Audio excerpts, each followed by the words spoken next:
And we have another signing coming out of Washington. The team who has absolutely been dominating free agency so far has made another move, and according to Josina Anderson, she is told that the Commanders are signing former Pittsburgh Steelers corner James Pierre Jr. to a contract. Now, the compensation, the years are not out yet, but this is a very solid signing, and we're going to break it down all in this video. Now, before we jump in, though, do me a favor, subscribe to the channel if you're new. It is free. It doesn't cost anything, and we're going to be covering the Commanders for the rest of the offseason and even the regular season, right? But also, make sure you guys comment down a letter grade for the Commanders offseason so far. They brought in about 8, 9, almost 10 new starters for next season. I mean, they've been unbelievable. So comment down below a letter grade. And also, if you guys want a full offseason breakdown, I think we're about to be on like part 5 right now. So if you guys want a part 5, comment down below part 5. But with that being said, let's jump right into why James Pierre is a good fit here in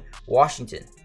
Now, the first thing you're going to notice when you watch James Pierre play football, or the first thing you're going to notice when you do some research, is he is an undrafted free agent. Now, in Washington, they are trying to completely overhaul this roster. They're trying to completely overhaul this culture in Washington with Dan Quinn, Cliff Kingsbury, and Joe Witt Jr., right? James Pierre is a guy who has came from nothing, right? He was an undrafted free agent back, I believe, in 2020, 2019 area, and has worked his way into being a very solid cornerback ever since. Now, in his first season, primarily played a lot of special teams. His second season, third season, he actually got a lot of playing time as a defensive back, showcasing why he should actually be on, a DB on the football field for a majority of the defensive snaps. Now, in Washington, this was the team who last season, quite frankly, just weren't that good, right? Number 30 in interception percentage, number 32 in pass yards allowed per game, number 23 in completion percentage allowed. They needed to bring in some DBs, some guys here who could change the culture. Now, James Pierre is a guy who is not afraid to come up and make a tackle.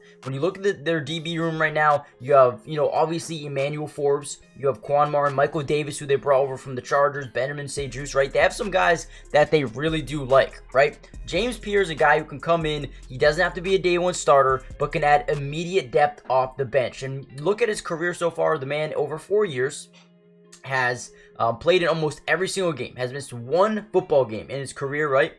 So obviously, very reliable, good special teamer, doesn't have a big ego, works very hard, and could be some solid depth off the bench. Over his career, 94 tackles, 71 of those were solo, right? So again, those 71 out of 94 being solo goes to show how much of a player he is. He wants to tackle. He doesn't need anyone to help him. He's a guy that can make plays on the football field and do it at a high level. He also has 3 forced fumbles, all in 2021, right? He also has 2 interceptions. So right away, you look at James Pierre and you think versatile, dynamic, can play multiple different positions, can play multiple different roles on the defense, but can also change the culture over here in Washington, right? You look at them bringing in Bobby Wagner and Dorrance Armstrong and Dante Fowler and Noah Igbinoghene and Jeremy Chin, Michael Davis, right?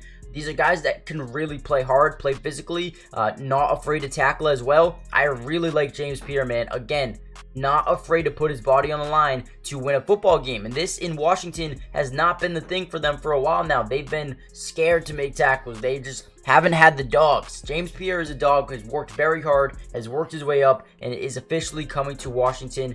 I love this signing. I love this deal. Very underrated. I think it's going to go down as under the radar. But at the end of the day, you get a guy who can do multiple different things for you, and a guy who's not afraid to tackle, loves the game of football, and those are the things you want a football player. Let me know what you guys think down below. Hit the like button, subscribe if you're new, join the family, and I'll see you guys in the next Commanders breakdown. Hopefully that's soon. Peace.